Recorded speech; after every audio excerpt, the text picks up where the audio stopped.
What's going on, everybody, and welcome back to the A Show with the Kings of Pro Wrestling Podcasts. I am Justin Davis here with Meelz, Jamil, and I don't know if you guys heard this or not. I don't know if you heard any news, but we got a pretty big interview today on today's show. For anyone who has never listened to the A Show before, of course, my name's Justin, like I just said, and that is Meelz, and we talk about wrestling every single week on the A Show RNC channel and network. We also have a Patreon. You can get content like this early and extra content, bonus content from us on our Patreon, patreon.com/A Show RNC. Meelz, I know you're really jazzed about this Miz interview that we have.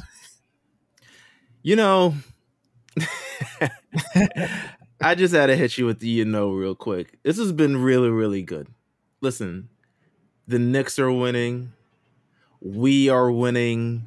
It's just an overall great feel. I am winning by managing. I'm not sure if I should say this on wax. Evading jury duty.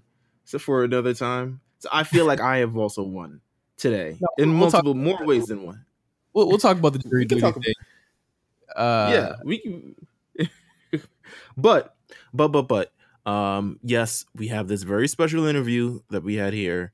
This took quite some time, quite some finagling to actually plan. We can get into the interview and then all the post-game stuff, all the other the talking stuff and everything of the rather in terms of how we got it and how everything came to be. We can do it all post-after and we can put it on Patreon. So make sure you subscribe to the Patreon because it's, you get the extra content for $5 and you get all the other extra stuff that we're going to provide you for more than $5.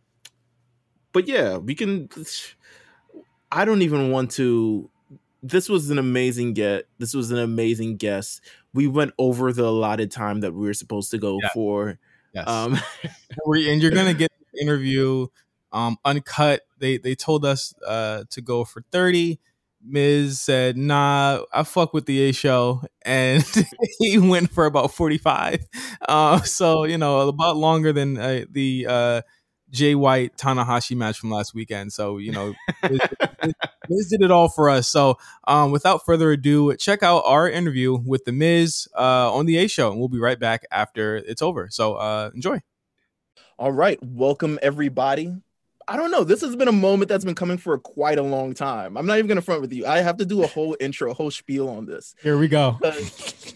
The here we go is definitely here because I'll say this on February 17, 2021, which is my 31st birthday. I tweeted, I want to interview the Miz somehow this year. Somehow. I don't listen. And we just shout out to everyone who approached me, who wanted to make it happen. Shout out to everyone who was involved that sort of made this happen. But right now we have the 2-time Grand Slam, a former 2-time Money in the Bank winner, the host. I mean, not the host, well, the host of so many different shows. At least, I mean, I've seen them all: Chance versus All Stars, Chance versus Pros. The USA one that's now apparently you switch roles with John Cena. Wipeout. Wipeout. Yeah, Wipeout. You and John Cena trading the Marine Wipeout. You was like, you got this. I got this. It is what it is. Nonetheless, we have to bring Mike, the Miz Mizanin, into the show. You can see him, of course, on Monday Night Raw. You can, of course, watch after Monday Night Raw, where you can catch Miz and Mrs. right after Monday Night Raw. It's probably the perfect wind down after all that after all the pandemonium on Raw. But Mike, Miz, welcome to the A Show, my friend. The show was called Cannonball. It was Cannonball. I thought it was Wipeout. Oh man, it was called Cannonball. Yes, it was a fun show. We had a blast doing it, but unfortunately, it wasn't brought back. The pandemic kind of took us out of the loop. But I had a blast doing it. I had fun with my cast members. I think a lot of people really enjoyed the show. It was fun. It was entertaining. But yeah, hopefully Cena will do great on Wipeout. I think that's a cool show for him. Listen. Well, first of all, apologies for that. But, it's great to kind of see you for the last, I'll be honest with you. So when we talked about this beforehand of did you just watch the WWE 24 and just oh, now you're the biggest Miz fan? The first real world I ever watched was Back to New York. Oh, wow. It was, and it was the first one I watched in full because I remember the first actual real world moment I watch is Tech and Ruthie jumping into a pool butt naked. I think we all So the first real world, and we used to talk about the real world. My Justin and I used to talk about the real world as well on a podcast, but I definitely didn't want to start up. I was like, until Paramount Plus gets back to New York on the that network, I don't want to. That's the first one that I need to do. You don't want to see the Challenge All Stars? Like Tech I've Money? seen. We're gonna. I went, dude, they got Tech Money. He's back. Bro. I haven't heard from Tech Money in years. Yeah. Bro, the coolest, like legitimately the coolest guy, especially like the turn. I remember just as a kid, it's like, yo, Tech's everywhere. That's amazing. Like, Yeah. and they've got so many other people. I mean, there's so many favorites. I'm a fan of the challenge. I've seen kind of pretty much everyone, to be honest with you. I've been watching since the beginning. The first challenge I watched was Battle of the Seasons with you and Coral winning, and Coral just essentially like, I'm not splitting my money. You got to be out your damn mind. But this has been a long time coming, a lot of stuff like that. First question I want to ask you, this is kind of spinning off of Monday Night Raw. Did you ever think in your life that you would actually get hit with tomatoes in person? No, but in WWE, you never know what's going to happen. Tonight on Raw, for anyone that did not see, Miz, Morrison, Elias, and Riker all did a beautiful rendition of Hey Hey Hop Hop. Yes, it was Hey Hey Hop Hop Unplugged. It was the most iconic performance of Unplugged since Nirvana. And as we are singing, the New Day, along with Damian Priest, come out, and they have this guitar bag, I guess you could say, like box, and they open it up, and it's full of tomatoes, and just start winging tomatoes at us. Now, I didn't think they would actually hit me, like, because they were a good distance away. There's no way they're gonna hit him. One hit John right where it counts. The other one, if you watch, it hit me right in the face. Like, and it wasn't like they were just lobbing them. They were whizzing those suckers, and tomatoes hurt. Yeah. Before you guys went out, were you like, okay, go a little easy on me, not at the fade? Like, were you giving them pointers, or were you just like, just go off? It's more like, dude, like, you just want to make sure that everything goes amazing. So, and the way it's going to go amazing is just throw it as hard as you can. It doesn't matter. It's if you break something, you break. Like in WWE, it's one of those things. Like, if you break something, you break something. Whatever. Yeah. I'll get over it. Listen, you and Kofi have known each other for a long time. I'm pretty sure he put some extra mustard on that or something like that. Exactly. I feel like if you know the people, then they're gonna do it even more because it's even that much more funnier. Absolutely. But also, right after Monday Night Raw, you have Miz and Mrs. I think it's a perfect wind down after Raw, to be honest with you. It's like it's like a familiar face, but also a little bit of a tone shift as well in terms of kind of the familiar aspect, the comedy aspect like that. How has kind of Miz and Mrs. been for you? At least, have you guys been able to do more episodes over the last year? Have you guys been able to? Yeah, so we finished our last part of season 2, which now we're up to 40 episodes after this run. I believe we have 3 more episodes to go before this run is over. And we got everything pretty much done before everything happened. So we've been sitting on these episodes for quite a while now. Maurice and I are just ready to get back into it. The ratings have been astounding for the USA Network. Having Raw as a lead-in is always amazing, but in that time slot, no one has had that kind of ratings. I don't think like in the last couple years. So it's kind of nice to have a show that people are really gravitating towards, enjoying. Like, I always look at Twitter for a gauge if people are liking something or not. And on Raw, sometimes they do not like what I'm doing, and they are very oh, no kidding. But on Miz and Mrs, it's different. Like every negative thing that's said is usually like the show's not long enough. Like that's the number one negative thing. And I'm like, well, that's not really negative. That's basically saying you want more. And the object of being a WWE superstar is always leave them wanting more. Yeah. So we've been having a great time with it. It brings our entire family together. And, to be a hub on the USA Network, to be like one of the shows that they look at and have originated and have grown from the ground up is just incredible to us. And we're just very appreciative for doing it. Being able to, like, honestly, my dad doesn't come over unless we're filming. Hey, Dad, you want to come over for Thanksgiving? Hey, Dad, you want to come over for Easter? You want to see the girls? Are you filming? No, wait. And then if we're filming, then he'll come over. And it's like, well, do I have to shoot today? I don't really feel like it. Let me just go lay out in the sun. And if you guys want to shoot me, you can shoot me there. It's like, wait, Dad, like, yeah, like he runs the place, So, absolutely. So you and Maurice, you guys are a power couple, obviously. I am trying to get to that level. I'm getting married next year. I'm actually engaged right now. I need some pointers because we're trying to wedding plan right now. Of course, we've come out of the pandemic. We moved our wedding back. What are some plans you can give me so that I won't absolutely go full Miz on my fiance? Okay, she goes Bridezilla. Is vows. My wife and I, during our wedding, said we're just going to repeat after the guy that's marrying us, and we'll do that. And if you watch WWE 24 on Peacock, there's a documentary, WWE 24 The Miz. It's a documentary on my entire career, but this is actually in it as well, where we're at the altar and we're saying our vows. And I couldn't understand, like my pastor we got married in Bahamas, and he kind of an accent. So I didn't really hear exactly what he said. I didn't want to have him repeat himself. Right. So I just kind of guessed, and I guessed wrong. And it's the wrong word, and everyone starts laughing. And then I cut a promo on everyone because I messed up. And then the funny part is that they didn't show in W24 is my wife at the exact same spot. He literally messed up the line as well. And so it's kind of great for both of us. But I would say definitely have your vows and go over them, because my wife and I were like, we'll just repeat and it's fine. We don't want any pressure. We just want to have fun and enjoy ourselves and enjoy, the love that we have for each other. And then once you get married, just listen. I think that's a big one. And it's not necessarily like hearing, it's listening. You can hear it. It goes in one ear, out the other. But listen, understand where that other person is coming from. Because sometimes you can't see it.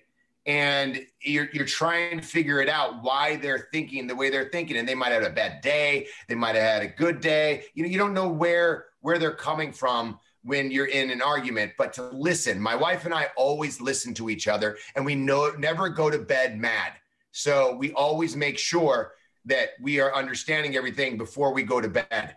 And yeah, that part is tough though. Not going to bed mad is very tough. Yeah. And sometimes you're up all night trying to discuss it, figure it out.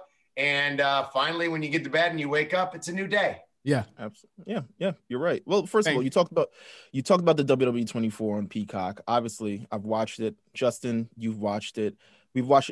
How did you feel? Especially, I feel like this is one of your first true actual career type of documentaries. I feel like maybe there was one in the past or something along those lines, but I feel like this is maybe your first true. I mean, if this is your first one, it's like, come on, it's like 15 years now that we've been waiting for this.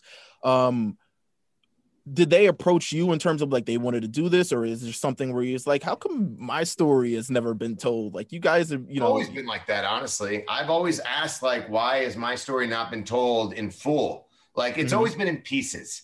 There's here. Oh, here's his wrestling. Here's this part. Here's this part. It's never been in a totality my entire career. And I've always absolutely, of course, wanted one.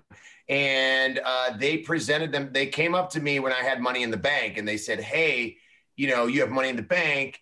The way we look at this, it'd be a cool story if you cash in and you win. And I told them, I go, I don't think I'm winning. I think I'm Money in the Bank so I can lose. That's what I think is going to happen. And they're like, well, we still would like to cover this. And no matter what, we'll make a great story out of it. Right. And I was like, I would love to. This is amazing. This is incredible. How do we do it? How do we get it done? Yeah. And they were like, well, who do you want to have interviewed? And I asked for kind of different people. If you notice, John Murray is in there from Eva Marie Production. I was shocked to see him. I couldn't believe it. So when I actually asked John, and he said, absolutely. And I was like, wow, man, I don't think he does that for just anybody. And I think that's honestly, I've always been a huge cheerleader of Eva Marie. That's why Eva Marie does my show, Miz and Mrs. Right. Because I trust them. I think they do a tremendous job with their shows. They're always entertaining. They're engaging, and they just do a great job. And for John Murray to say that he would do my WWE 24, and I told everyone, just be honest. Like, I don't care if you say bad things about me, if you say good things about me. I just want an honest portrayal of what was really happening at that time and what your mind frame was at that time. And so I felt like I got a lot of people that, you don't normally get. And like Brian Gerwitz, like, honestly, like the head writer of Raw during my main run as WWE champion, like he was at the forefront of writing incredible promos, incredible TV. Like he started me on the, going up against John Cena when most people didn't think I was ready. And to be honest, I wasn't. And it took me about a year and a half to get back to. So if any, I'm going to give a little history lesson here. So John Morrison and I were a tag team. I got drafted to Monday Night Raw. He got drafted to Friday Night SmackDown, 2 separate shows. When I got on to Monday Night Raw, I was known as a tag team superstar. When you're a tag team superstar, it's very difficult to make a singles run and to get notoriety and people to talk about you.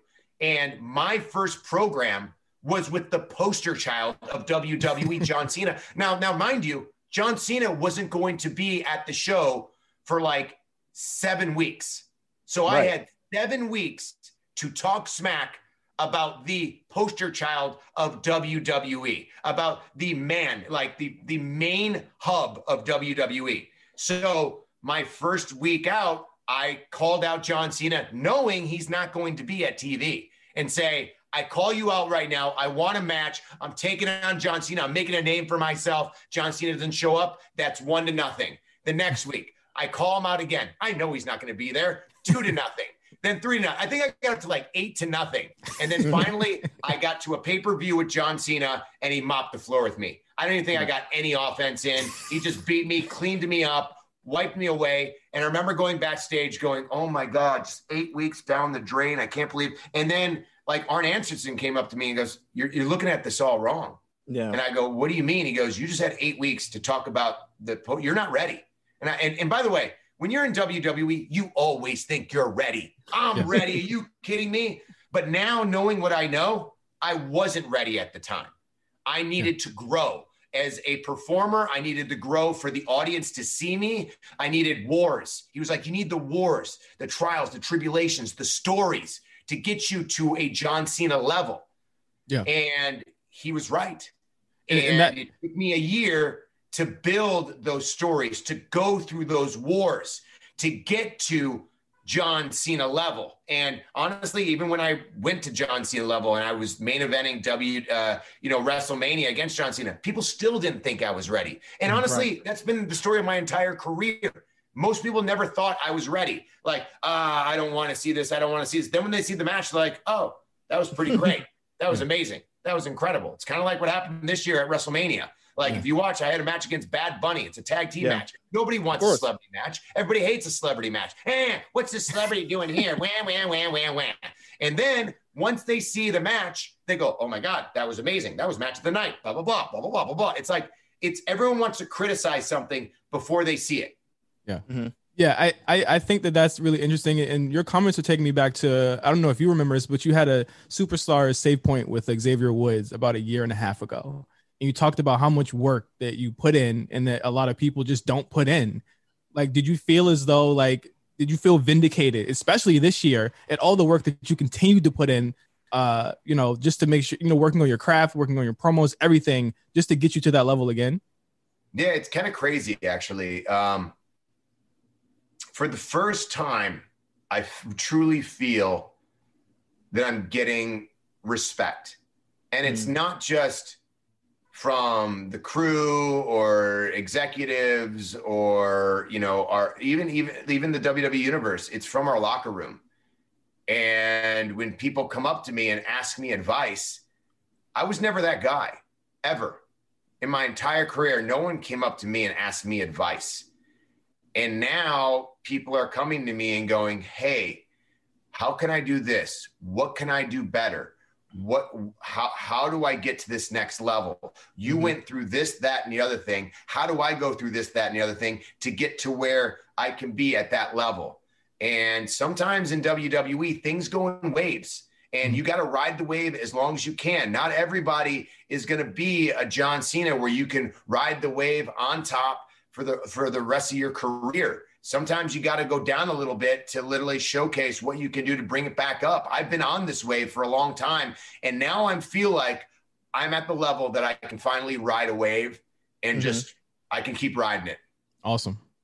Absolutely. A couple months ago, actually, before the Elimination Chamber pay-per-view, because we're a wrestling podcast. We talk a lot of the stuff, we know a lot of stuff that goes on the internet and stuff like that. A lot of conversation was had actually about, so they had the Elimination Chamber. You were initially in it, then you pulled yourself out smartly, by the way. But there's a lot of conversations about like, oh, WWE and how come all these just like these guys 40 and over are just like going for the championship and stuff like that? How come they don't have any sort of young guys and stuff like that? What are your kind of words to that? Because if I had a sort of opinion on this, I feel like a lot of the guys in that match and a lot of guys, at least now, where 40 may have been like old when you talk about WCW, like 1995 or something along those lines. But a lot of people are doing their best work kind of now, including yourself. What do you kind of have to say to that? Those people, they're sort of naysayers who like, oh, WWE needs to, they say like need to push younger talent towards that, but you guys are just doing amazing at your job right now. What do you have to say to that? The same advice that I was given, and I basically said it before on this podcast. Go through the wars, go through the trials, the tribulations. It takes time to get to a certain level where you think they're ready. Even the WWE Universe says they're ready, but sometimes they're not. But then 1 minute it could click and you're like, ooh, there it is. Right. Let's do it. So I don't know who else they want in that role, but that guy has to take that spot. Whoever's, if they didn't like who was in the Elimination Chamber, that guy's got to take that spot. And they got to prove that to everyone, not just the WWE Universe, not just the locker room, but to all the execs, to everyone. Do everything you possibly can to make noise for yourself. And I'm not talking about negative noise. I'm talking about, for instance, I'll give you an example. John Morrison and myself were a tag team way back in the day, before right now. Obviously we were back in 2007. We started a tag team and we were having good matches. People liked us and people were like, oh, they deserve more. They deserve more. They deserve more. And John and I were like, you know what? They're seeing great matches, but they don't know who we are, like outside the ring. So we created a show called The Dirt Sheet. And I had to go up to Stephanie McMahon, who was the head of creative at the time. And John and I cut a promo on her and exactly what we wanted to do. And she said, be jealous. That's catchy. I like that. The next day, we got a call saying, what is this thing? And we literally said, we'll write it, we will produce it, we will edit it, we will do everything we possibly can to get this, and we'll put it on YouTube. By the way, back then, YouTube wasn't a thing. It wasn't this big, huge video. Like, MySpace was cool, okay? There was no Instagram. There's no Twitter. So John and I knew that there was this digital platform, YouTube, that we could make a show on. So we started the whole WWE on digital with YouTube, and we wrote, edited, directed, acted, did everything for this show and put it out there so people would know who our characters were, who we were. And this is the work that you have to do. By the way, we did this on our own. We didn't know what was going to happen. We just wanted to make sure that we were doing everything we possibly can to know for people to know who we are. Right. So that's the type of work you have to put in when you're not on TV, when you feel like you should be on TV. Find different avenues, find different ways, get ready. Do you guys typically, and this is kind of because it goes to the WWE 24, do you guys kind of look back for where you guys began? You guys both came from Tough Enough.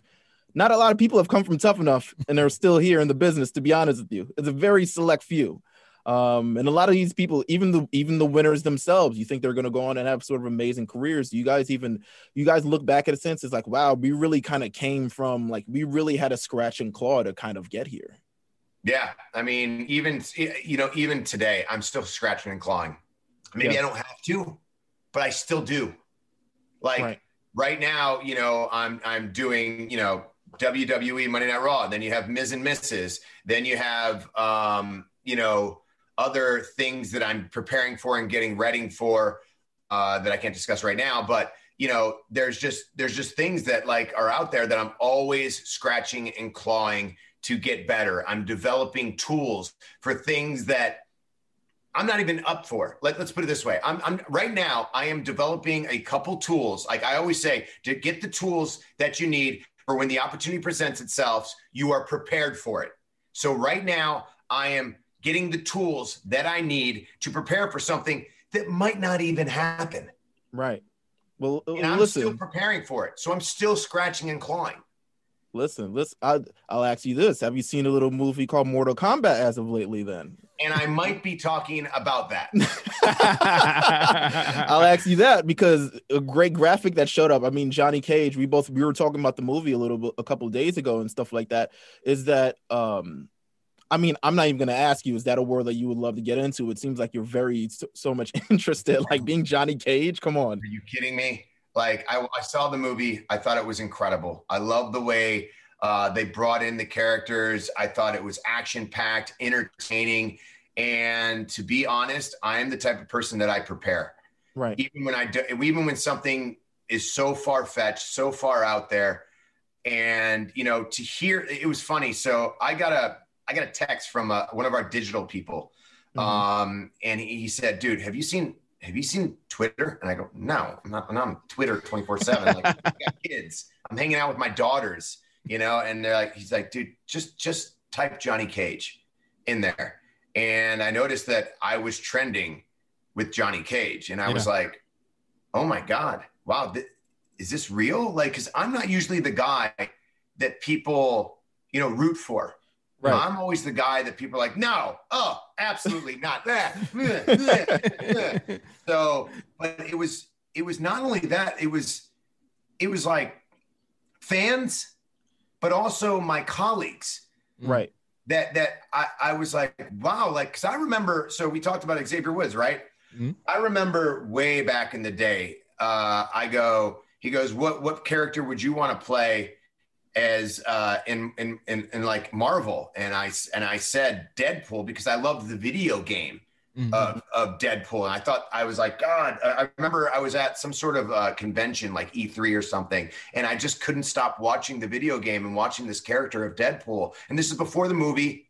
And it was right when Ryan Reynolds dropped as Deadpool. And I was like, I'm so upset because I'm not going to be able to be Deadpool. And Woods goes, yeah, Ryan Reynolds is perfect for it. And you're my friend. Like, you're supposed to be like, nah, you'd be perfect for Deadpool. You'd have been great. And by the way, I'm not going to be it anyway because Ryan Reynolds already got the part. Yeah, so you could sit there and go, nah, you'd have been better. He didn't do that. He said, you're not Deadpool. Like, Ryan Reynolds is Deadpool. But with him, like, he even called me and was like, dude, this is incredible. Like, you would be perfect. And I went, this is coming from you? Like the ultimate gamer? Like the person who told me that I couldn't be Deadpool? Like, oh my God. So now you look at it and you know, all the names that have been put out there are incredible names. Like, you know, Ryan Reynolds has been put out there. Alon Musi, who I don't know if you guys know this, was my stunt double on Marine 3. Wow, and this was a long time ago. This was my first movie, by the way. And he went on to become kickboxer, like the kickboxer, and did an incredible job. If you want martial arts, if you want fighting, there is no one, I don't think, better than him at it. I mean, he is incredible. And then other names are like Scott Adkins. And I was like, all these names are incredible. And so for me, I look at that and I don't have an audition. I don't even know what the hell's going on with it. I just see the things on Twitter. So what do you do when things are going on Twitter? You start preparing. Preparing just in case that opportunity presents itself. Because when that opportunity does present itself, you better be ready and you better come correct. And you better, whoever gets the part better dedicate themselves for that part because that part is huge. Johnny Cage is an icon. And he has been an icon since I was a kid playing Sega Genesis. I remember I would not play Super Nintendo. I would only play Sega Genesis. Didn't have the blood. The blood. Yeah. And so he is an icon. The fans deserve a Johnny Cage that they can be proud of, that they look at and go, oh my God, this is incredible. I want to see a spinoff of a singles of Johnny Cage. Like, he better be able and readied and know all the stories that go into being a Johnny Cage. So that's what I feel, and that I'm willing to prepare for. And I imagine whoever does get that part will do the same. But that's the type of dedication that I have. Like, if I hear just noise, like even an inkling of noise, I'm already preparing. People have already texted me, goes, have you been working on this? I've got, dude, you don't even understand. Like, I've been doing splits in my living room for days. Dude, you have no idea. You have no idea. My wife was like literally looking at me going, what are you doing? And I go, just leave me alone. Like, I know. Leave me alone. Hey, we are sending New Line Cinema. Be ready. We're tweeting this to you guys. We're gonna start it up. New Line Cinema was good. This is what we're sending to y'all. Yeah, and to be honest, like the way I look at certain things, like I've auditioned for roles. I didn't get roles that I felt like I would have been perfect for that, and it's fine. But I'm going to do everything I possibly can to make sure that if I do get an opportunity, I will be ready and I will put the work in. I can see it in your, listen, even at the time where just last month, by the way, I had to cut a very long promo on the world who didn't believe that you would ever become WWE champion again. And it was probably one of the, I would say, you know, you talk about highest rated, one of the greatest rated shows on USA right now in terms of Miz and Mrs. One of the best rated shows of the A show was when people knew, oh, the Miz won the championship. Oh, we got a promo coming. We got someone cutting it. And how did you feel about sort of recapturing the WWE championship? It's almost, 10 years, almost 10 years. It was 10 years. And just kind of like, it felt like something, I'll say it as a fan. In terms of being a Miz fan, at least, there's kind of, and maybe, you know, you can read from this. In terms of being a Miz fan, you don't really like lose being a Miz fan, because if you lose, you're supposed to, you know, because he's a bad guy, you're supposed to lose. But when he wins, it's like, he won, 7-time, 8-time Intercontinental champion, like, so it's a lot of that. How did you feel when you won the WWE championship again earlier this year? You know, I get asked that a lot, and it's so weird because I didn't expect to win. I really didn't. I was expecting to cash in and lose. Drew McIntyre is one of the strongest champions we've ever had. Roman Reigns, one of the strongest champions we've ever had. How the hell is the Miz, who loses each and every week, going to cash in on Drew or Roman and win this title? But like I always say, I always prepare. I am always ready. I'm always 2 steps ahead, working to make sure that whenever that moment happens, I am ready and prepared. And trust me, I was. When I cashed in and won that title, I was like, I don't care how long I have this title, I'm going to make it memorable. And, you know, the next night, you know, I ran away as the champion. And you haven't seen that in a long time because we've had strong champions. I wanted to do the exact opposite of what everyone else was doing because it's going to make noise. I've always, like, even when I was champion the first time, I said, I want to be the champion that at any given night, I might lose that title. And you will believe whoever I'm going up against could beat me. I went up against Jerry Lawler when he was like, I think on his 60th birthday or something like that. And we had in a ladder match. Yeah. One of the hardest audiences to get, cheering, wanting, loving Jerry the King Lawler to be champion going into WrestleMania. We had him believing. Like, that's what I wanted. And so the next week, you know, I had like 3 matches in one night. Now, granted, I ran away from all of them, but when Bobby Lashley came out, he's a monster and he is on fire right now. Like, you look at him, that guy looks, walks, talks, and acts like a superstar, like a champion, because he is a champion and he's never held that title ever in his entire career. And we went out there, and when he beat me, I could feel like, now granted, we only had, virtual audience, but we had all of our peers out there because it was a lumberjack match. Right. And after that match, all of our peers just clapped. And I felt like, wow, we did something here. Right. Like, that was incredible. Like, and the show was rated really high. Mm-hmm.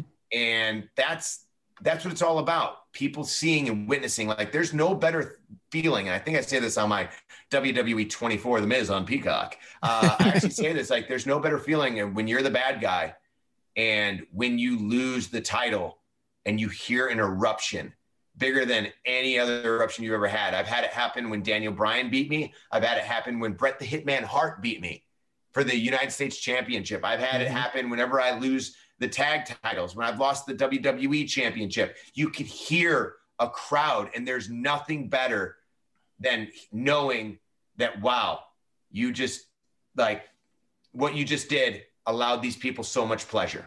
I think we have a couple of just like kind of fastball questions before we get you out of here and stuff like that. First one I want to say, real world back to New York. We talked about it a little bit earlier in the podcast. You see now on Paramount, they're doing the reunion, the homecoming, if they ask you guys, you specifically, Coral, everybody else who was in the house, because those are just my two kind of favorite. If they ask you, okay, 3 weeks, I don't know if you have time in your schedule because you're doing so many damn shows and so many damn things at a time. If they ask you, called me as soon as they were doing the All-Stars. You don't think he? No, I'm sure he called you, and I'm sure you said, I don't know, I might be able to do a host, but I don't know if I can, get back and kind of, not say that you're not able to, because I'm sure, I've seen you in the challenge, I've seen kind of everything, and you're a 2-time winner, all this other stuff like that. So I've seen it all.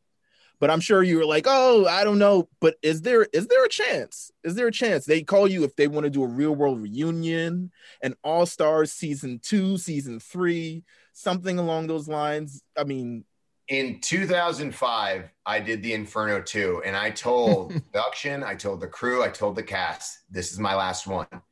And no one believed me. And I said, I'm retiring. I'm retiring from the challenge. I appreciate everything they did for me, but I am done.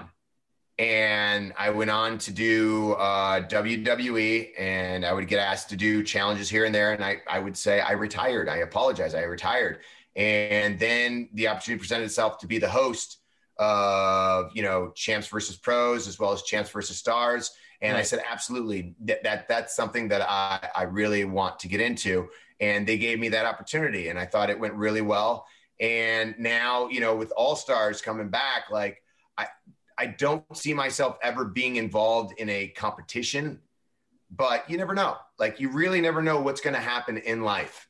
And, things change and minds change and you evolve. But as of right now, sitting here, like, no, I'm not going to do a challenge, but if they need, I always pay tribute to the things that start me. Right. And if they need someone to guest host or to do something, involving the All-Stars, absolutely. Like, I love that show. I love everything they've done for me. Another quick question. And this is something I want to ask for a while. You're 2 reigns away from the record as Intercontinental Champion. You're 2 reigns. Chris Jericho's right at the top. You have the most days You have actually the second most days collectively. So you're there. You're very, very close. Now the Intercontinental Championship is on another show, but that's never stopped anyone from getting any belt that they wanted ever. Is this something that's been in your mind? Is there something that you want to accomplish? Do you want to be the longest reigning Intercontinental Champion of all time and the most reigns of Intercontinental Champion of all time? I mean, how many names can I call myself? The only 2-time Grand Slam. Oh, come on. Must be WWE Champion all the time. All these accolades that mainly the fans get involved with it. So if there is a story, then I'm going to exploit it and make sure that it gets out there. And so, yeah, I mean, sure. The Intercontinental title is my title, whether you want to believe it or not, who's holding it, they better recognize who made that title relevant and prestigious again, and better keep it relevant and prestigious. And by the way, it has been ever since I feel like, and this is putting a little pat on my back. I set out to quest to make sure that the Intercontinental title is held to the prestige and honor that it deserves. I feel it has been since then. I feel like everyone that's had a hand in it, and I think Apollo Crews has it right now. Mm-hmm. And to be honest, ever since he changed into this person that he has become, man, is he engaging. Man, is he putting forth the character work. Like his character work has caught up to his wrestling ability. Right. And now he is on that wave. And now it's his job to keep that wave going and to make sure that he's always evolving and always keeping that title in the prestige that it deserves. And I think he's going to be able to do it because he's found it. He's found the thing that he was missing. Yeah. Another question. So your feud with Daniel Bryan is probably one of my favorites. It's this long running feud. It's like, if you ever watch Family Guy, it's like Peter and the chicken. It's just at any time, at any place, it could go down. It ended with a small package a couple years ago and kind of like was never gone back to it. Now, Daniel Bryan has talked, this might be my last year. This might be my last run. This might be my last, whatever. Do you feel like one more time? Would you love to go one more time? Because that moment you guys had with Talking Smack, it maybe every bit of it was kind of the real vitriol. You can tell because I can see your eyes shaking. I can see it was like behind the eyes. Yeah, it was. You were kind of like, oh wow, he's tapped in like completely. Would you feel like, would you love to revisit that feud? And haven't I proven that I'm better than Daniel Bryan, that I am the reason that Daniel Bryan is where he is today, that I've motivated Daniel Bryan, that I make Daniel Bryan better in the ring, on the mic, as a character? I've proven that each and every time. So no, if he wants to go walk away and ride in the sunset, let him walk away, ride in the sunset. That's fine. It does not bother me one bit because I have proven, and he has admitted that I was right. He has admitted it. So what else do I need to prove? He's the one that needs to prove things. And actually two more. I always say this. I always have this on Twitter in terms of ask people this sort of thing. Your biggest rival ever in the business, between these three, John Cena, Daniel Bryan, or Coral from your season? I'd be John Cena. John Cena taught me how to be a top caliber main event superstar. Right. And it was a lot of work on his part that he put into me and invested in me. And I think that it's still paying off. It's what you say that old timers need to do. And it's what I need to do now. I need to take people and bring them up and raise them up to show what they need to be on that level. And that's my job now, I feel like. Absolutely. And one final question. We are coming up with the A-list. This A-list is the best wrestlers of the 21st century. And I'm going to look and do that.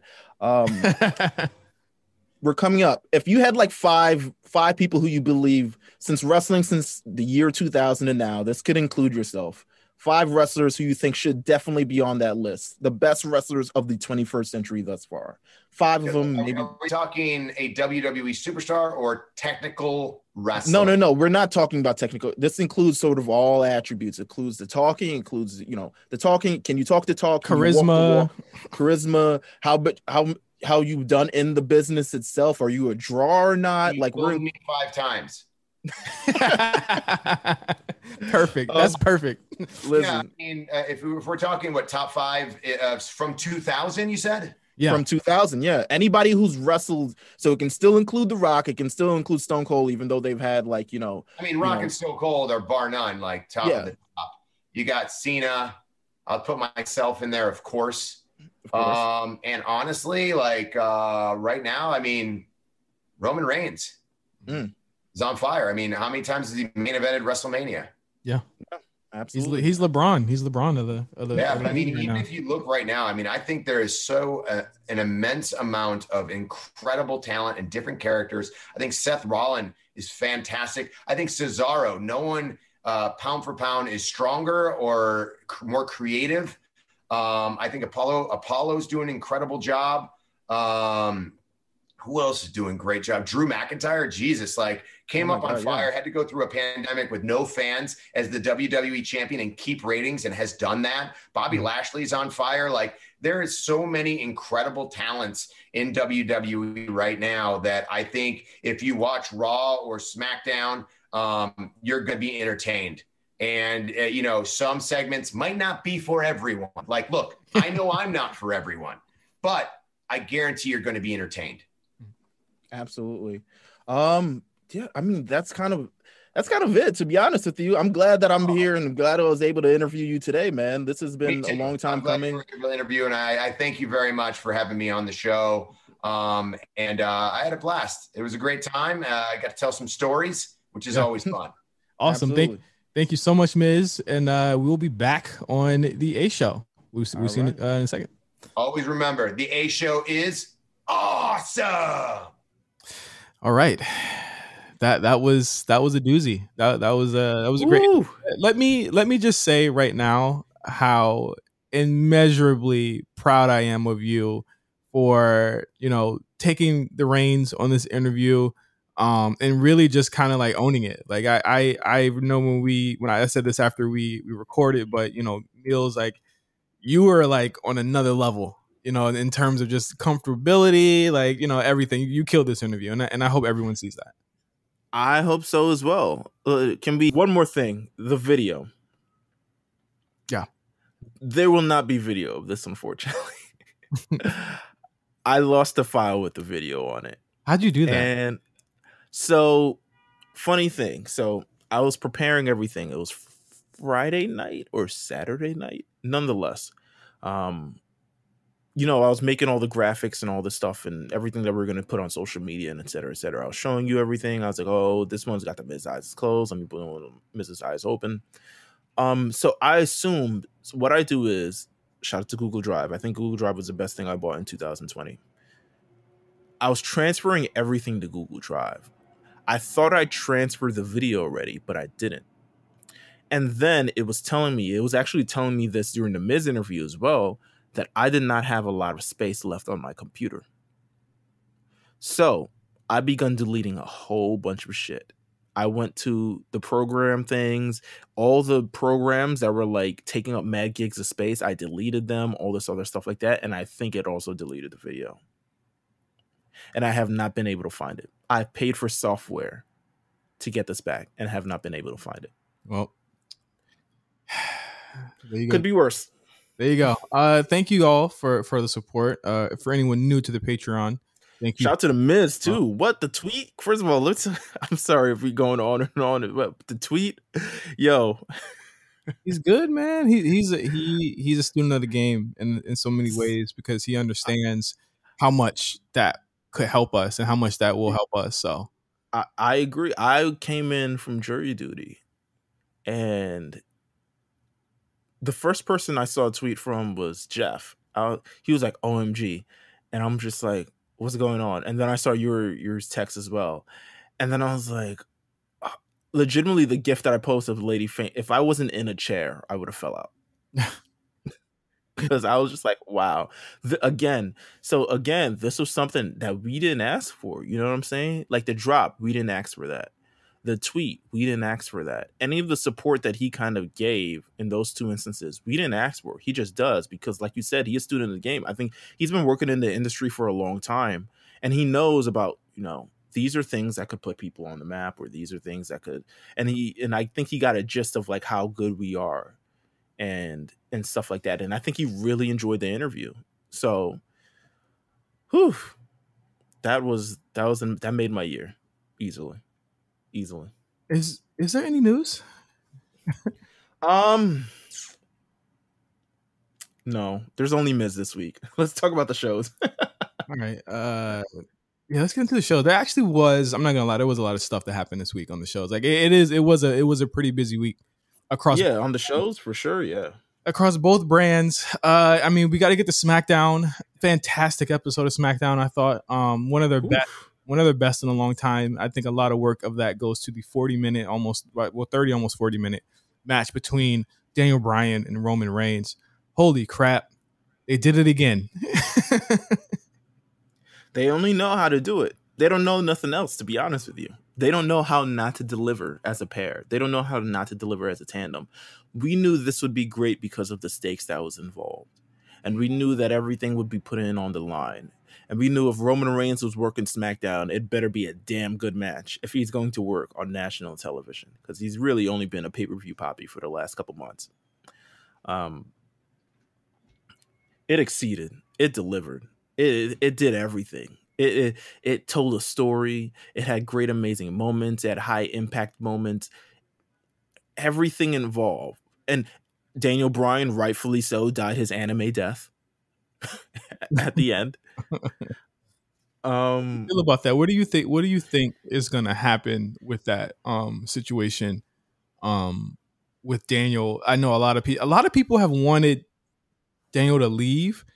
I'm sorry, but I really cannot say. I really can't say that I'm thinking that that's going to be the case. I don't think he's leaving. I think he's going part-time, but I don't think he's going to leave. No, I don't think he's leaving neither. I would assume there's still a couple months left on his contract as of right now.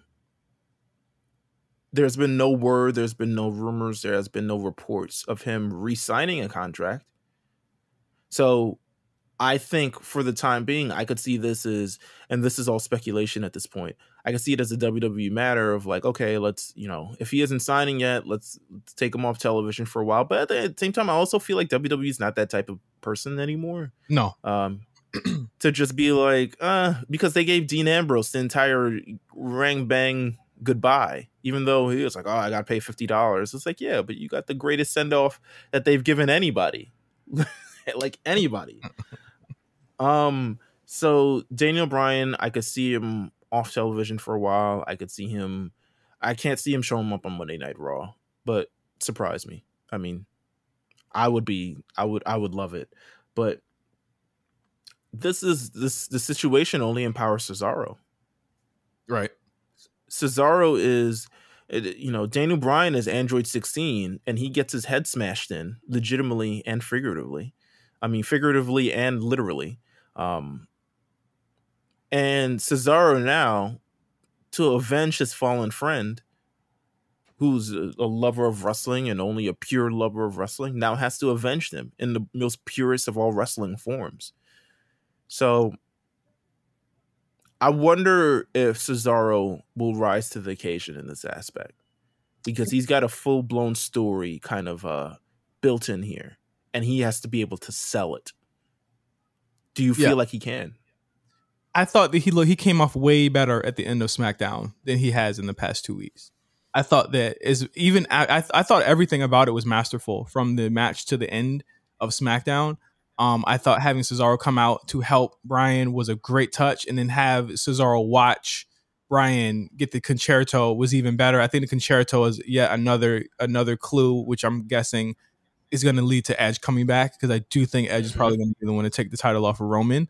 But I thought this Cesaro looked fantastic in just being that baby face, because it's like, we're coming up to a wall here with Roman where it's like you're kind of running out of guys, and if Edge is going to be that guy, you keep him off TV. And then I thought the concerto was a nice touch to show that, hey, the Edge loop isn't gone yet, because there hasn't been a one-on-one match.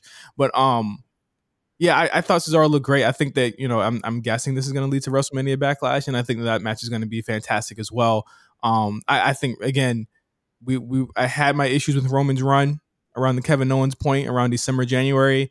Right now, there's no question that he's like at the top of his game, and I think that this is really one of the best runs. We're seeing one of the best runs of any title in any company in the last 5 years of Roman Reigns right now. Well, yeah, I think it's because it's being presented in a very. It's not the same thing that we've been seeing over the last 4 months. I mean, it's a little bit of the same thing. I think it has shades of the same thing, but.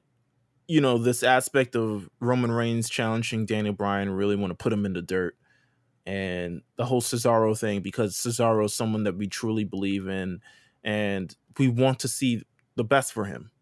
Right. And that's not to say that we don't want that for the other guys before, like Edge or Daniel Bryan or Kevin Owens and stuff like that. But you have this feeling where you're firmly behind Cesaro because you feel like he deserves it. And you feel like if anyone can deliver, he can. Right. So I'm all in. I'm sold. I really am. I'm sold too. I don't know if it'll be against Roman, but I foresee Cesaro getting some type of title. I think it's very rare they push guys like this. You know what I'm saying? Like they pushed, perennial, top guys before, and they usually get there. So whether it'll be some title on SmackDown. I won't say Universal yet. I got to see the match first, but I think Cesaro's endearing himself. Something else that happened on SmackDown this week, we had a major, really, really fun 6-person tag between the Dirty Dogs. I love that new theme between Dolph Ziggler and Robert Roode, and Bayley versus Bianca Belair and the Street Profits. I thought it was so fun, especially when they kind of dip into the intergender bag with Bianca lifting up men. I think that really makes her look like a star. And again, the way they position Bianca she is that star. Like, did you see her on Stephen A. Smith's show? No, I actually didn't. But I know she was on it, but I didn't actually see her, no. Just a fantastic couple of weeks for her, and the way they position her.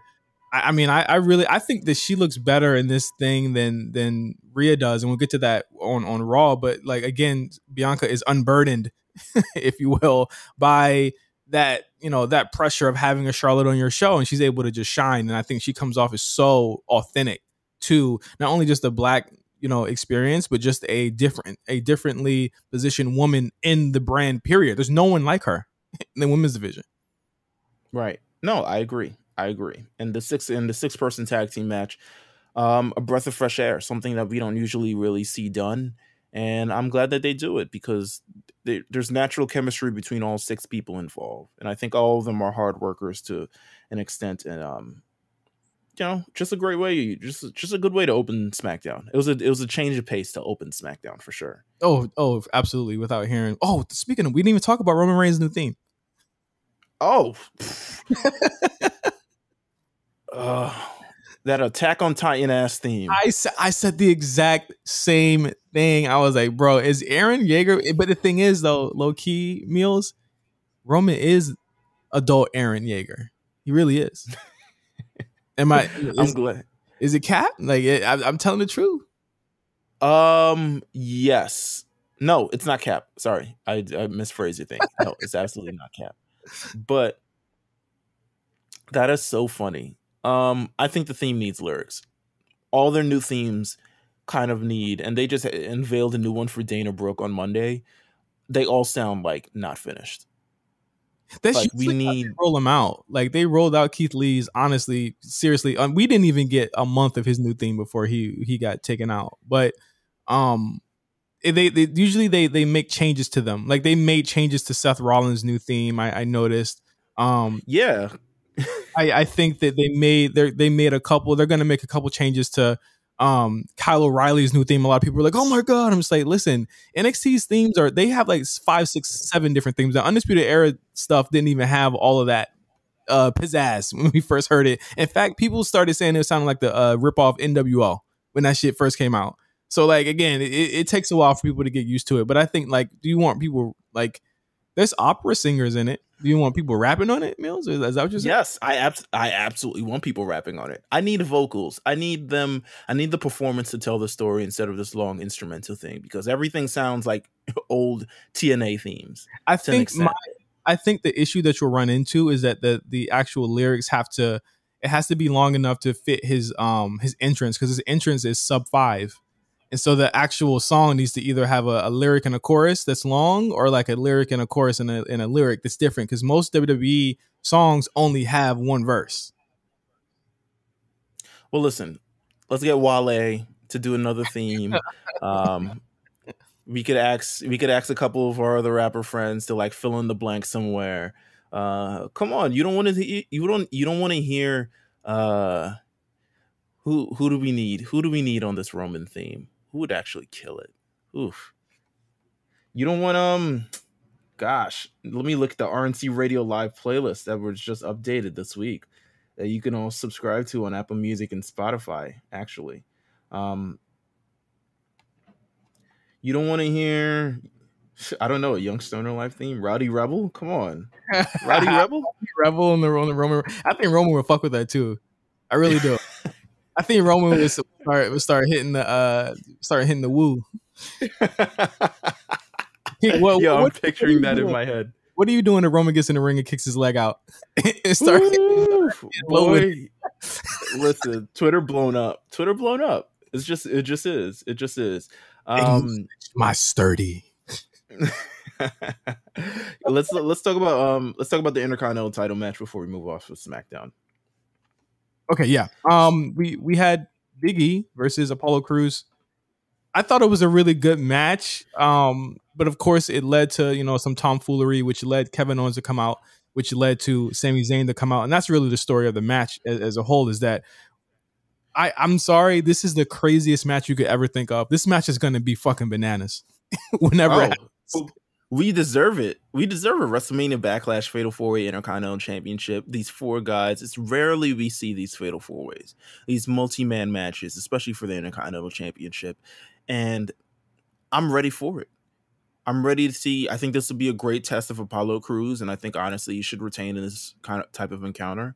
But I think you have all parties moving, and this is kind of a great way to take two separate feuds, join them together, and if possible, spin off on different feuds or kind of like return back without it seeming stale or anything.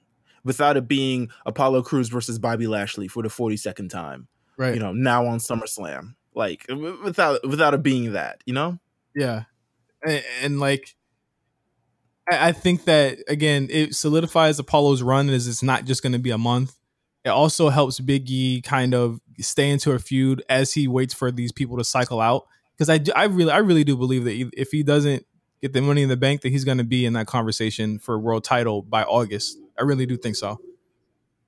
They protect this guy. It's very possible. They really protect this guy. Like other than Apollo beating him, which was a screwy finish in a street fight. Basically, he's been pretty protected all year.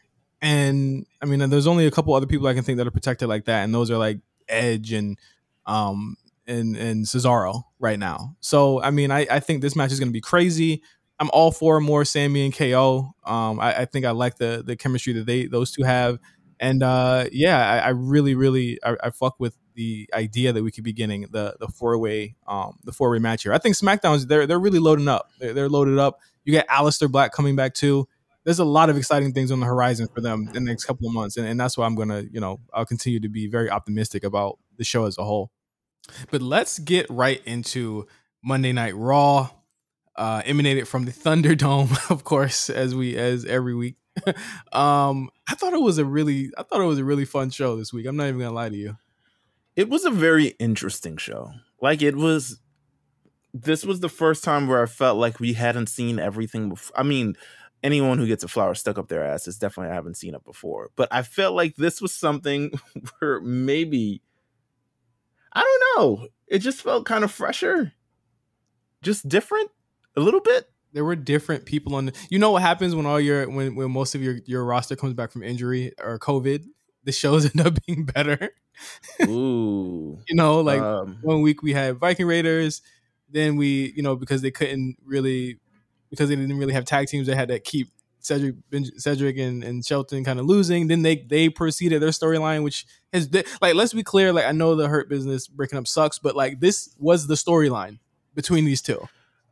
I just want to be clear. They were heading for this anyway. I don't know. I felt like they were. I feel like but I don't even know what now. You're gonna see. I would have loved to honestly see them as a tag team a little bit longer, but it's weird with the Hurt Business because I felt like all of these storylines were supposed to be done a long time ago, and I know people are upset about. I think it's WWE's fault they kept them together so long, because I don't think they were meant to be together that long. I feel like, well, obviously this was supposed to be a Cedric Alexander spinoff, but without the context of the Hurt Business, it doesn't have the same effect. It doesn't have the same effect of this, of course, young nigga going crazy, wilding out.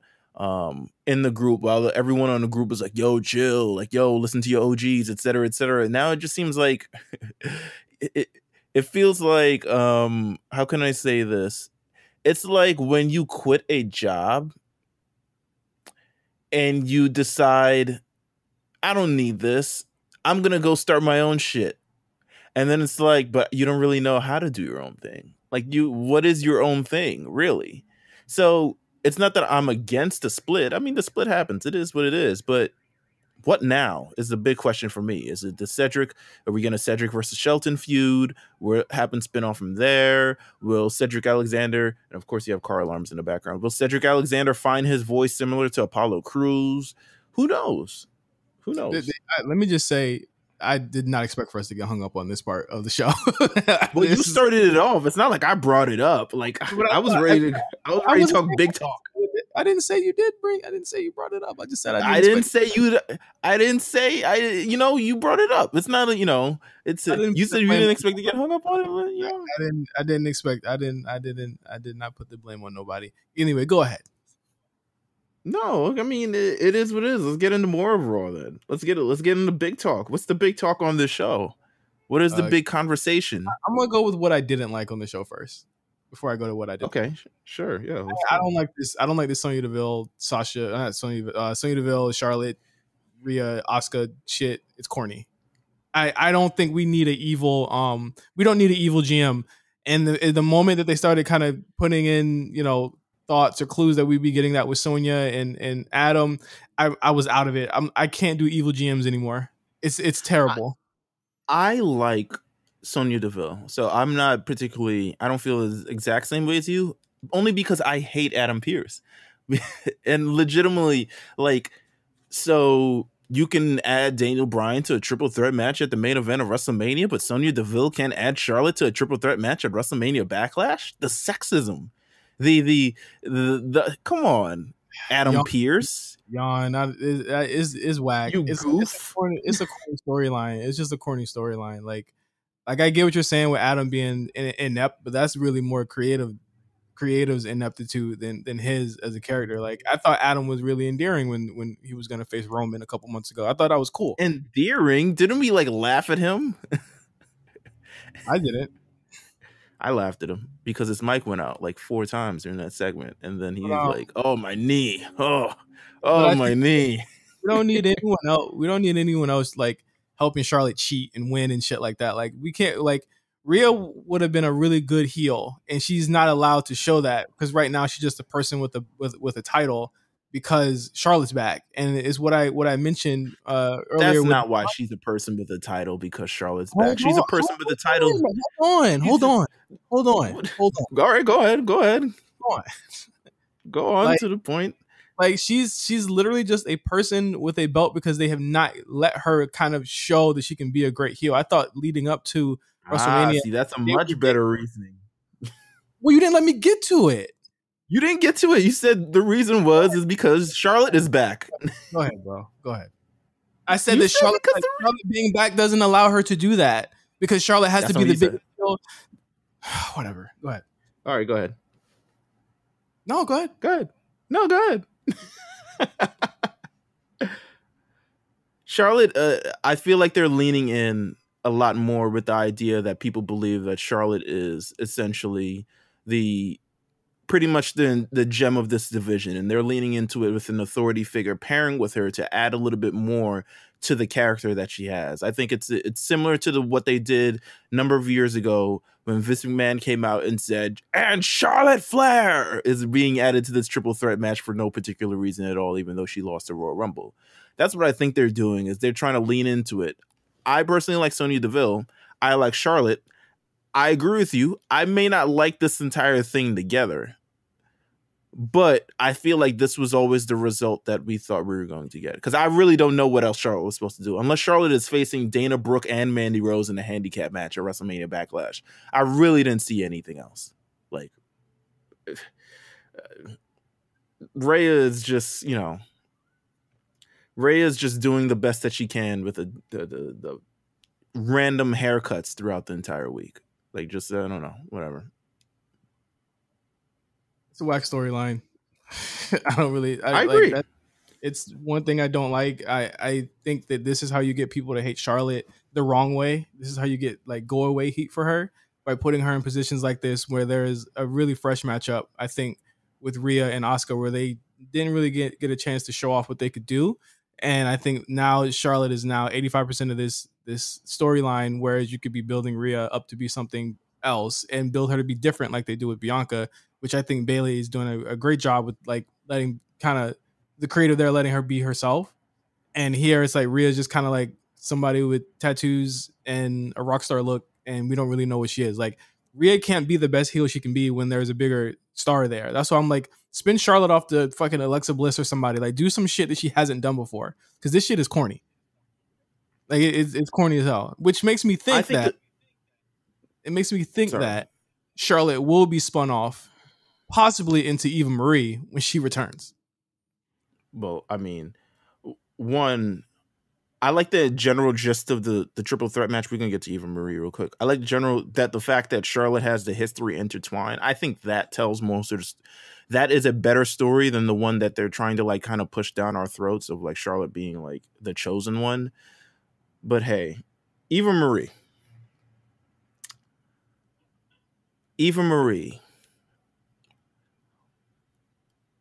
Did you like it? Do you care for her returning? Is there a space for her on this 2021 women's division? It's gonna woof. We haven't seen her wrestle in 5 years. But I've seen her thoughts on Colin Kaepernick, so like that's automatically a strike. Well, there you go. There you go. Her husband, she's still with her husband, who is still terrible. So yeah. And so I mean, yeah. Again, we don't know the improvement yet. They have been waiting to debut her again. This whole pandemic, we've known she's been signed since like this last summer, and I would like I don't know what to expect. I mean, we want call ups. We don't really like need Eva Marie. Like I would have liked somebody with substance to come back up. Like if she's gonna be like, let's be clear, okay? Well, did you hear the narrative? I was gonna ask you, did you hear the narrative around this? Oh wow, Eva Marie's back. So we just gonna release the Iconics and Mickey James, and we're gonna bring Eva Marie back to the fold. She was already signed. Well, people don't know that. Yes, we know that. Like if Fightful reported it, which they allegedly they follow these people. Meltzer reported it. We've known this for months. She even said she even hinted at it. Didn't they like? Well, okay, yeah. I mean, I don't know if it was never. There was no like official like she's signed back thing, but it was always yes. It was always rumored and reported. Yes. I mean, they didn't do that with John Morrison either. When he got, they didn't do like a. No, they did. No, they didn't. Yeah, on WWE backstage, they were like, "Oh, John Morrison's back." They did it. I mean, backstage and around, and I mean, does she really need that? No, she didn't do anything. No. She was supposed to get naked. She never came back. She was supposed to get naked, and she never came back. Fantastic! Thank you for that line, my friend. That is all we need to know. Yeah, or was she supposed to come out for? No, she was supposed to get naked and she never came back. No, I know, but that's just a line that's just gonna live with me for a couple more days after this. Eva Marie, we don't know where she's at. She is I don't want to bring this, about age and stuff like that, because we don't do that for the men.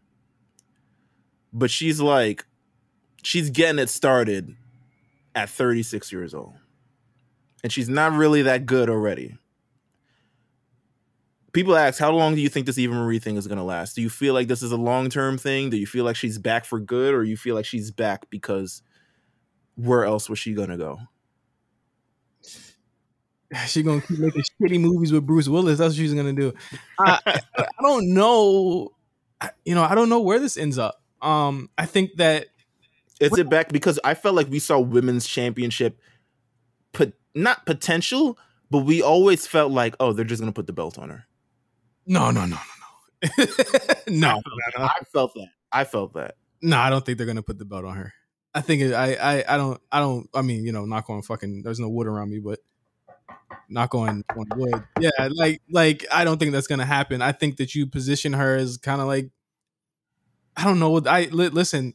This is the one thing I have no prediction for, because it has to be either Alexa or Charlotte. Like everyone else is kind of in their own world right now.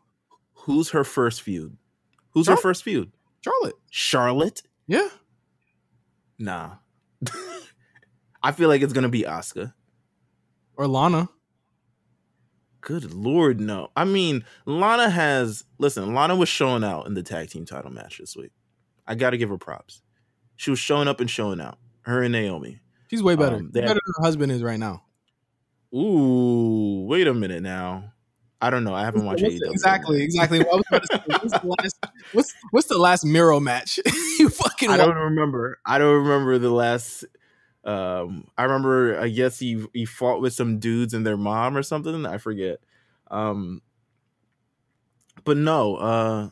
Listen, they've been killing it. It was if we're spinning off, we're making good segue and just spinning off into things. Lana, Naomi, Shayna Baszler, and Nia Jax with what's his face, Reginald. Good but pointless. It was good. I have expected Naomi to just like, I'm about to sock off on this bitch for keep losing matches for me. That's where I felt like the story of the show was going. That's her calling you right now. Listen, I got the evolution. I'm gonna keep it a stack with you. I watched the main event, but I did not watch this tag match. I'm just gonna keep it a stack with you.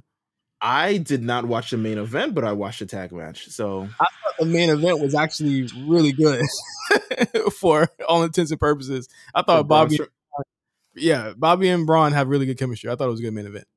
How do we make Braun more likable? How do we do that?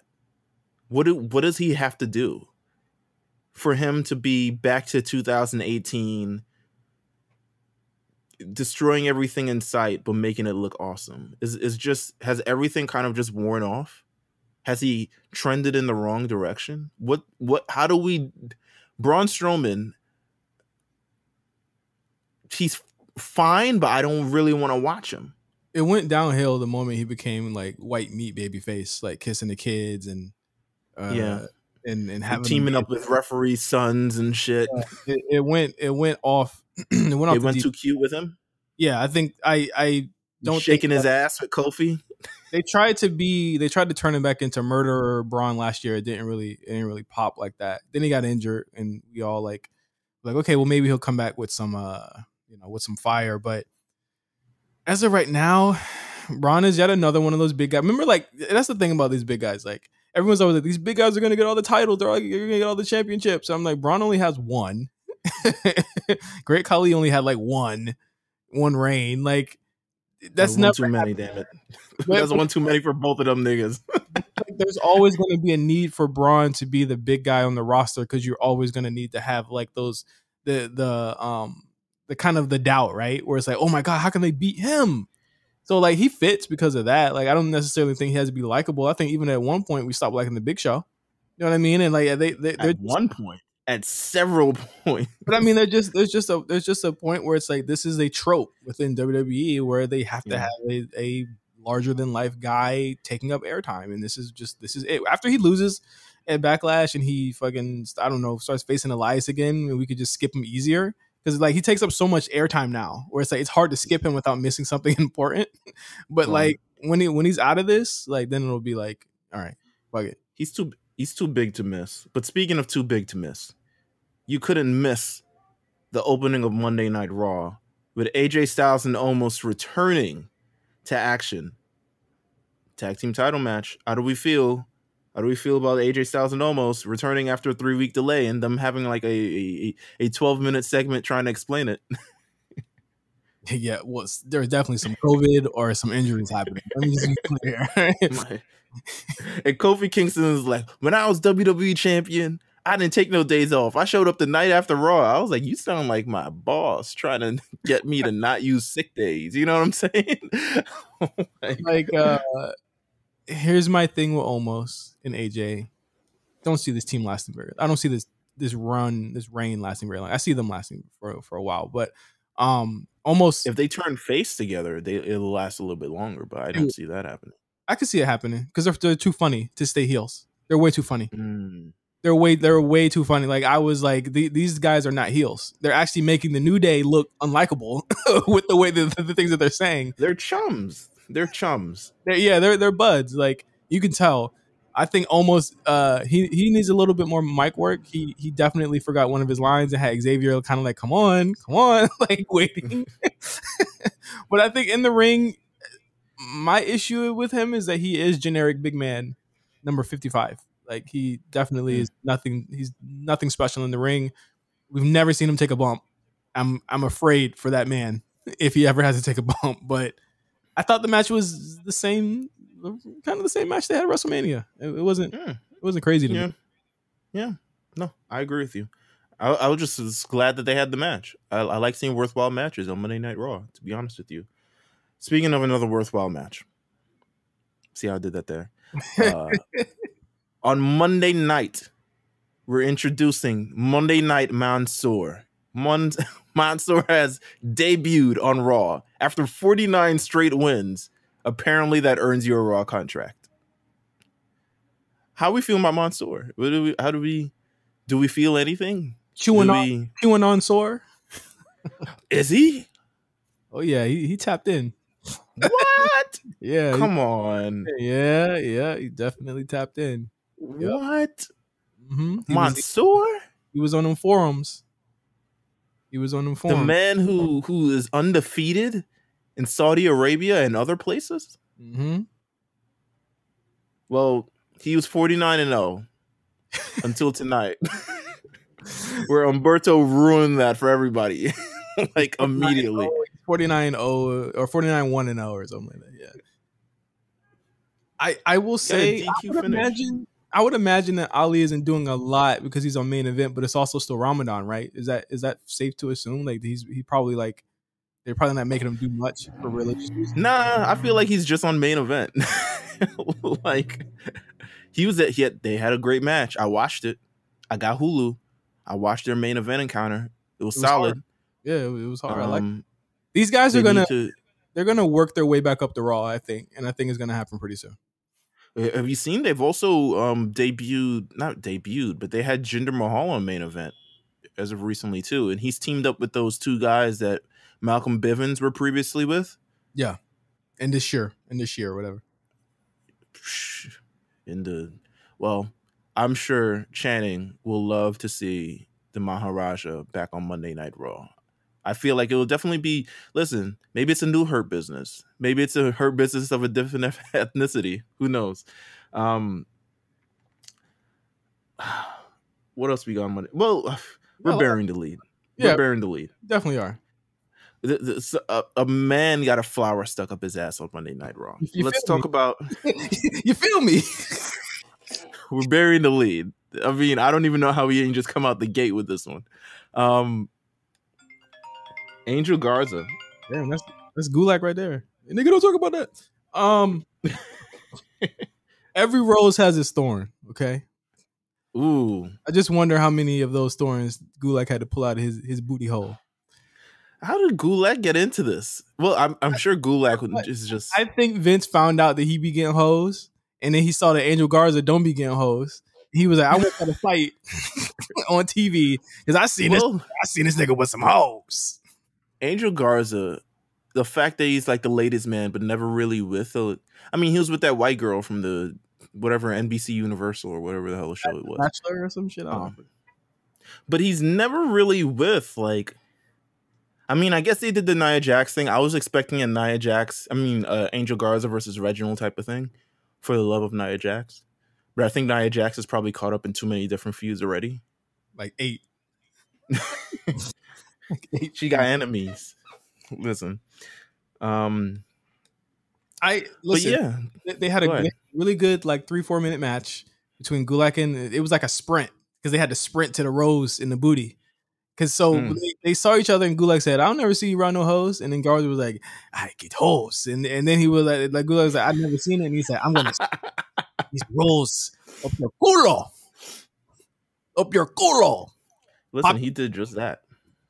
And after the match, I wanted Gulak to lose. I'm not gonna lie to you, because my man Get the Bag Gulak, that's my man. Y'all know this.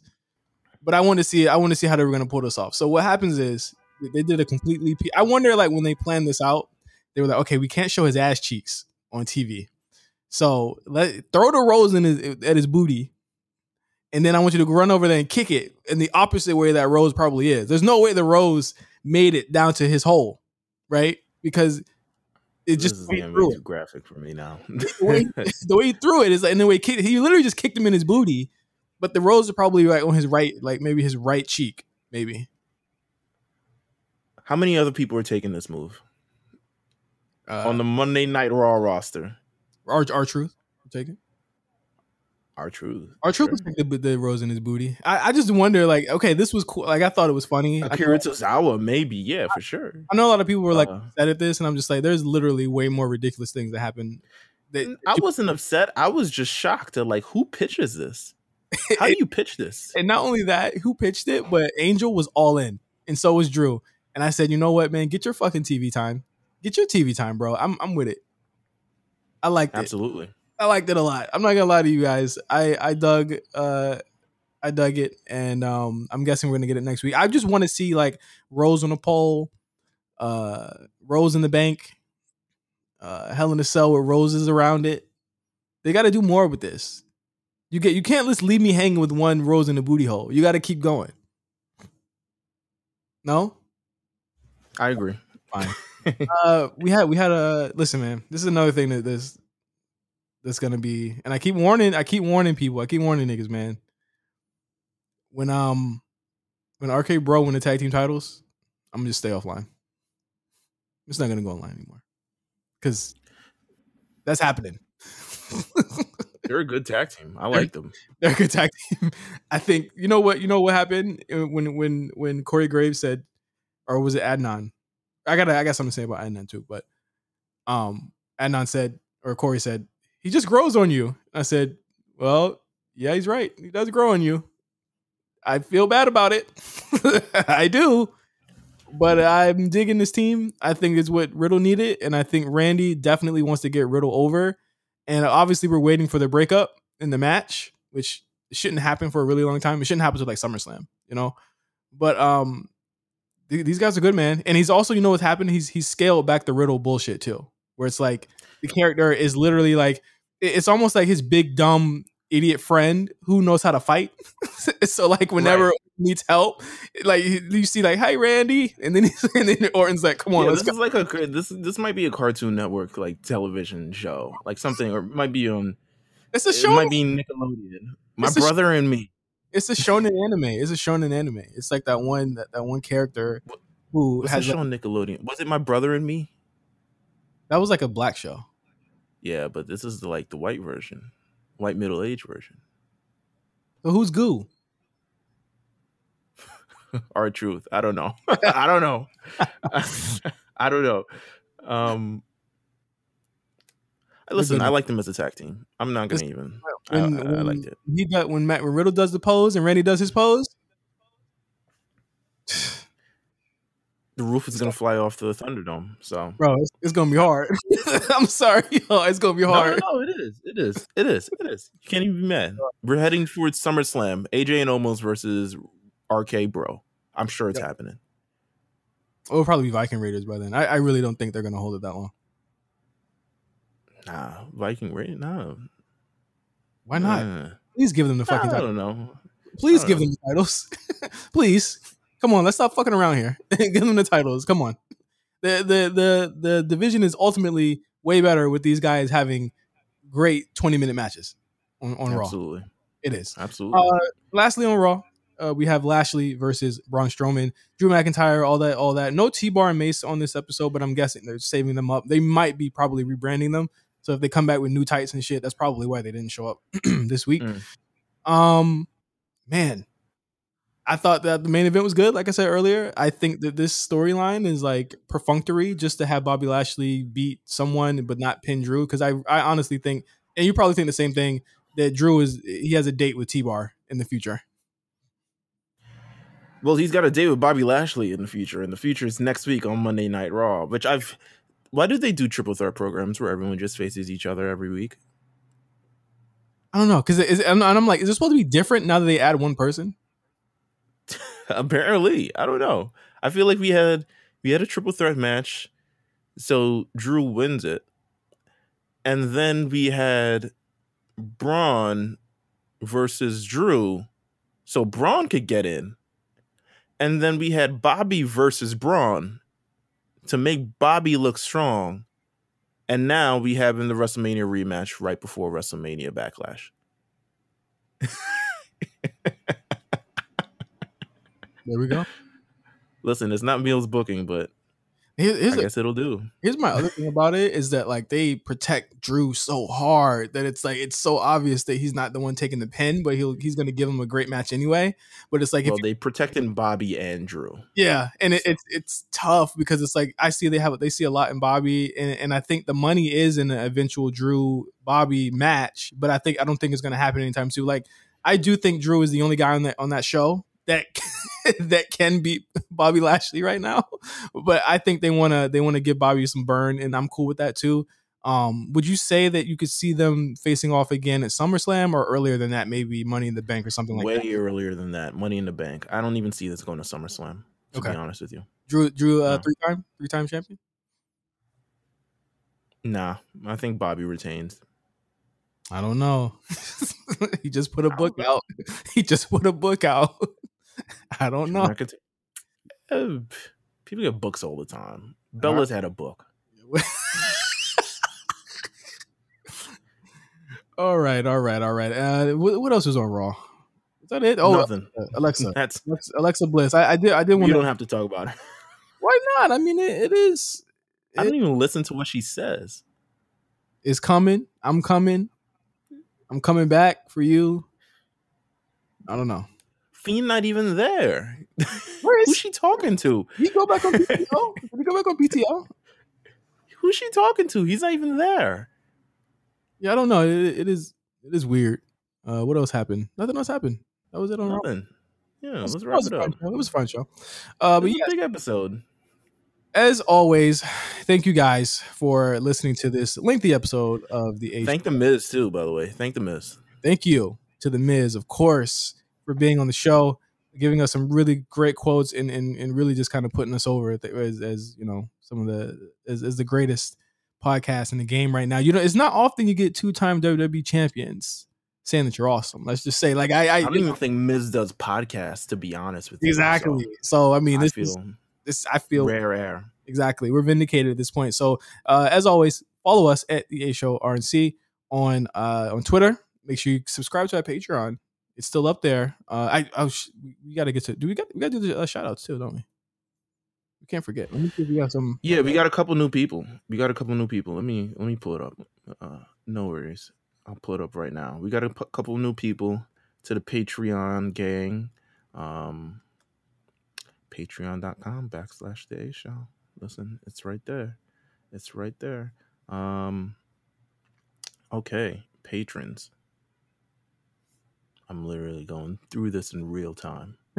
No, it's fine. It's in the show. I'm gonna play Roman's theme as you do it. Oh, we really need to. Mm-hmm. Like that. Okay. Is that his theme for real? Yes. It just got released. Wow. Okay. Wow, I'm hearing this for the first time. Anyway, shout out to our new patrons, Kellen Manning, woo, and JB Great. Woo. Thank you to you guys for signing up. Did we have any other? No, I think this is it. This is all the new ones. Everyone else, shout out to you. Thank you. We have Quan, we have Jose, we have Rob, we have a couple other people. But thank you guys for continuing to stay subscribed. Of course, you got the Miz content here, and hopefully we will bring you guys a lot of new stuff because we have some content coming up. WWE Untold. We're going to do a little review on that. We're gonna have some special people talking about that, and then we're also supposed to talk about Dark Side of the Ring as well. So make sure you sign up to the A Show patron, the A Show Patreon. Wow, and become a patron, and you'll get more additional content. And for Meelz, I am Justin. Thank you guys for listening to the A Show. We'll see you next week. We're going to be running down the card for WrestleMania Backlash, which only has like 2 matches right now so far. So hopefully we'll get more. And we'll see you next week.